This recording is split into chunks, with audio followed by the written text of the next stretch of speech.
Hi, this is Kia. Money scams seem like a part of everyday life now and something we must be constantly on the lookout for. Scammers are getting smarter and have plenty of clever ways to con people out of their cash. And it's young people that are most likely to be scammed. Welcome to another episode of A Little Bit Richer, brought to you by my friends at Legal & General. Here to keep us on high alert is Head of Fraud Risk Management at Santander, Chris Ainsley. So Chris, aren't scams something that happen more to older people? Scammers don't discriminate. Scams can happen to anyone of any age.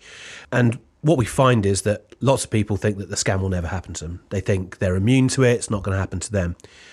Typically, we'll see younger people contacting us in relation to three main types of scams. The first is where they've seen something on social media, on a marketplace, and have made a purchase, and that's never turned up. They're often luxury goods, electronics, shoes, jewellery, sometimes it's pets, and even up to the value of something like a car. But there are also other types of scams which aren't just about you losing your money, they can involve you becoming part of a crime. So what we call money mules, that's where someone ends up essentially getting the money for the criminals and giving it to them into their own bank account.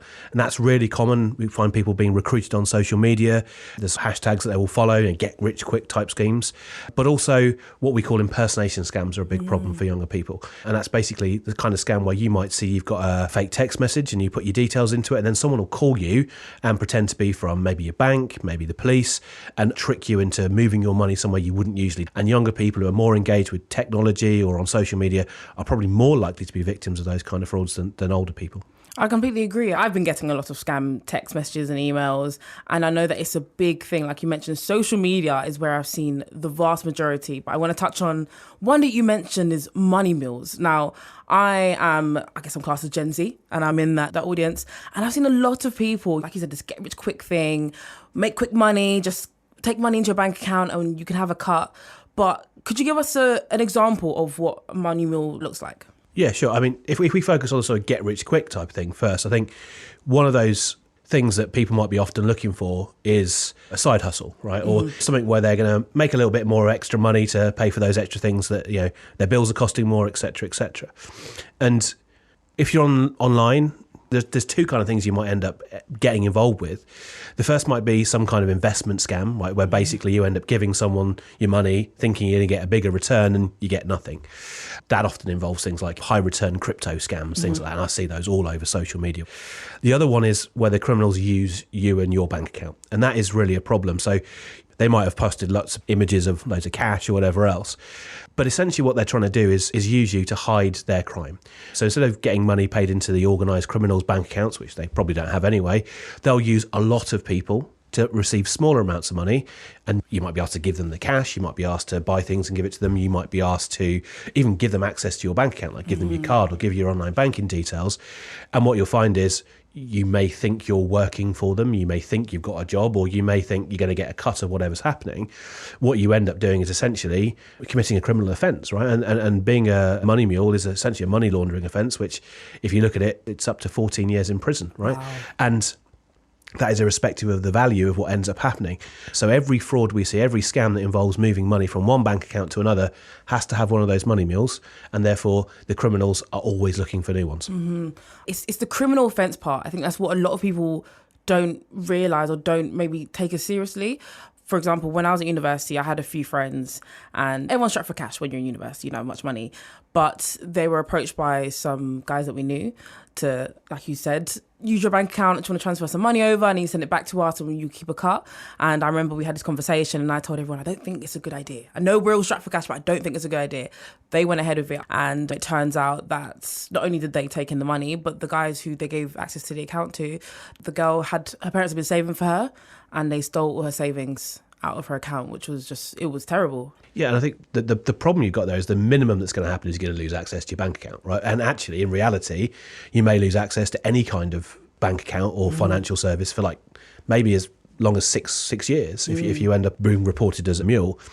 And the most that can happen really is some kind of criminal offence. But you'll also potentially get involved with some horrible, serious organised criminals who'll be doing other things behind that. And it might be as simple as you think you're giving away the £1,000 that you receive, but where's that money going? What's it involved with? Once it's entering their criminal hands, it's probably funding drugs, guns, knives, whatever else is going on, up to serious levels of criminality, because it's then become essentially the proceeds of a crime. Yes, absolutely. I'm glad that we're raising awareness of this. But let's move on to something you touched on a little bit earlier, and it's buying things online. We see all the shiny things on social media. It looks great. And like you said, you might be wanting to buy trainers, a new car, and sometimes you see things and you're like, this is a really good price and I'm going to buy this because it's cheaper than what I've seen elsewhere. What are some of the warning signs that we should be aware of when we're shopping and buying things online? I think in general, a lot of people, if they're looking for something online, if they know what they're going to buy, and it's something regular, they might go to an online site, Amazon, wherever, right? And that's something they can get straight away. If they want something that's maybe a bit more expensive, the second-hand option is so much more obvious than it ever was before. You can go to social media marketplaces and you can have a look and you can find a bargain. The problem with that is the criminals know that as well, right? And in reality, those marketplaces, especially the Facebook marketplace, are for local purchases, right? They're absolutely brilliant. And, I've bought things off there and I've gone and picked them up, and you can get some brilliant stuff. The problem is the criminals know that, and what they will do is, they might take over someone's profile so it looks like a genuine person. They'll then post a lot of things on there for sale that people really want. That might be things that are lower priced than everything else. So if you search high to low or whatever else you do when you're looking for these things online, and what they'll ask you to do is pay by a bank transfer. So if you think when you're shopping on Amazon or wherever else, you're putting your card details in, you've got the protection, and you can raise that with your bank. If you end up making a payment that you're essentially giving them as if you're giving cash, but you do it from your bank, you've got no idea who you're paying. You've got no real idea if you're ever going to receive those goods. You're not dealing with a company, you're dealing with another person. And also, you can't really check reviews of a person selling you something on a marketplace. When we've done research, and we did some very specific research ourselves into cars that were posted on Facebook. So we're not talking £100 for a phone, we're talking thousands of pounds for cars. And in just 35 minutes, my team found 4,000 fake car adverts. 4,000? Yeah, 4,000. And what we did essentially was we almost looked for every single car that you would search for. Volkswagen Golf, Mini Cooper, all those cars, put them in. We looked for the cheapest ones, and then we looked at the details, and often the details of the car didn't match. They said they were electric when they weren't. Wow. They're all massively underpriced if you looked at another site where you'd buy cars, often like thousands of pounds underpriced, so they're always the cheapest. And then when we were interacting with the poster of the car, what we found is, they often had 10 or 12 cars posted, some of them had hundreds. All of them had they came straight back to you on the marketplace, giving you an email address to write to, and almost every single one of them then told you that car was in storage, it was being auctioned. If you agreed to pay that price now and you sent it to them via a bank transfer, often to an account in a business name that was unrelated in any way to the actual seller, you could get the car delivered to you, and you had a 10-day check. So there was fake guarantee documents, but there was 4,000 of those that we found, and almost every car you could imagine, and they were all posted in the local area as well. That's so mind-blowing. 4,000 just shows you how many fake ads are out there.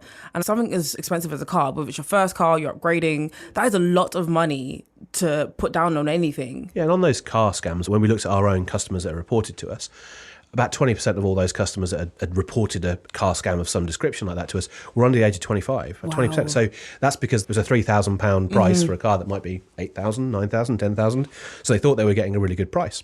And in reality, the advice that we would give them is, if you haven't sat in the car, test driven it, don't pay out any money. Absolutely. I don't have an example as big as that, but a few months ago, I was looking to buy a new laptop. I was buying a gaming laptop, and I'd gone online and I'd found one. I said, okay, that's the one I'm going to get. And I was still just double checking. And then my dad said, check and see how many they're selling. And when we went to see how many that seller was selling, it was tons, so many. And they're all very similar descriptions. And then that's when we realised, actually, this doesn't feel like a genuine seller. So we had to go somewhere else. But like I said, it's all about the due diligence, because, I wouldn't have bought that one straight away. But if I just seen it and bought it, I could have fallen victim to that as well. Yeah. And I think one of the things is, it's not just when you're buying things off those sites as well. If you're selling stuff, and I've posted, ridiculous things like a phone or some old baby equipment or whatever else, you will end up being attacked by the scammers on that as well. So they'll be asking, can you send it to me? Can you pay for this insurance product, because I'm going to get someone to come and collect it?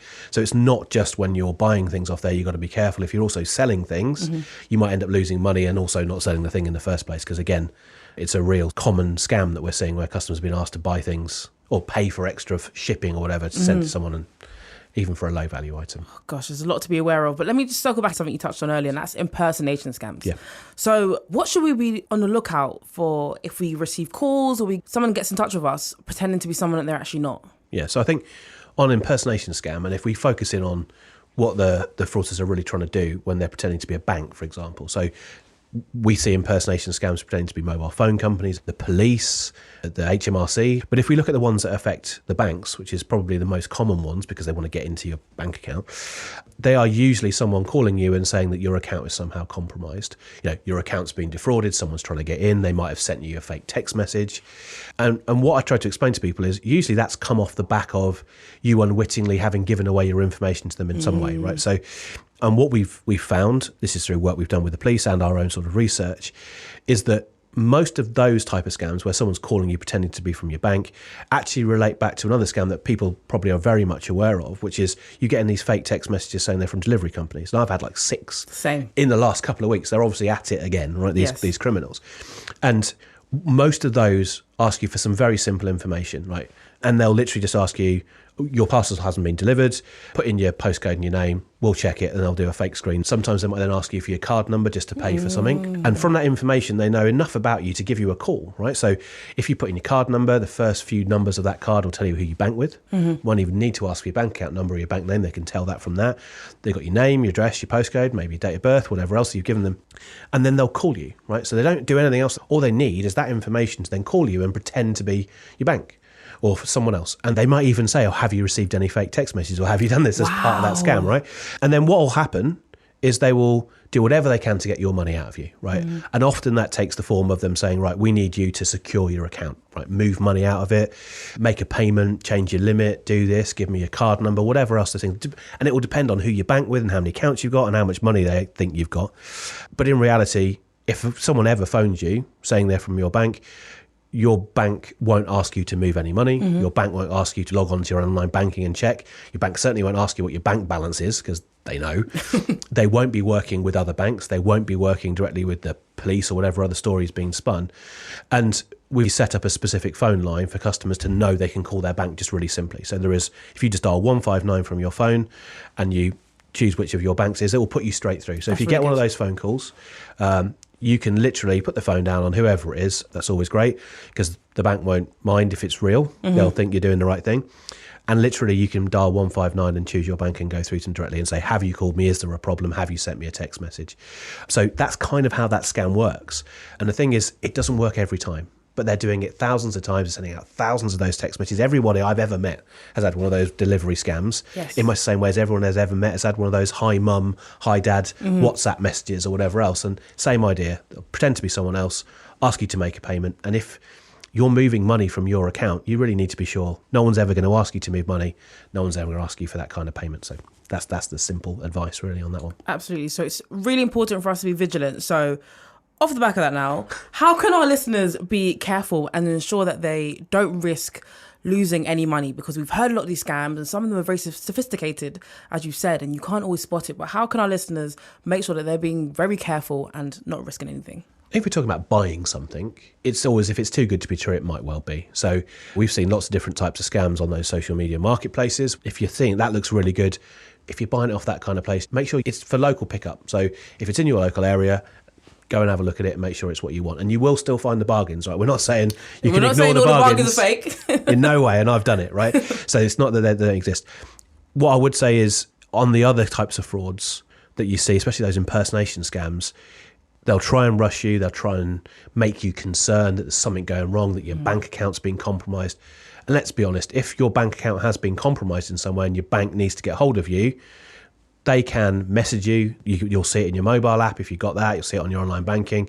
They'll literally be able to deal with everything for you, and they won't rush you. They won't ask you to make payments or any of that kind of stuff. And nor will anyone else, right? Nor will the police aren't going to phone you and do that. Amazon or whoever else the fraudsters like to impersonate aren't going to do that sort of thing. And I think one of the things about buying things or making any payments is if you're making a payment from your bank account, you should know what it's for, right? If you feel that someone's asking you to do that and you don't know why you'd be doing it, it's not right. So everything that goes in and out your account, you should know 100% what it is. And if you don't, you query it, and you query it with your bank, not the person who just phoned you. But taking a short break and thinking before you make any payment is always what you do. I know people are feeling, especially when they're being manipulated by the criminal, that's a problem. You need to take a step back and think, is this what's really happening? Scammers are everywhere. Always take a think before you respond to anything. Absolutely. So could you give us 3 top tips for our listeners who maybe feel like they may have been scammed already? Yeah, so I think the first one is you're not going to be alone. So if you want to have a chat with someone else, close family friend, brother, sister, whoever, just to say, this has happened to me or this is going on, what do you think? Always the first thing to do. Take advice, speak to someone else, share your problem, and then essentially, if there is a problem and it involves your bank or some money, phone them straight away and explain what's happened.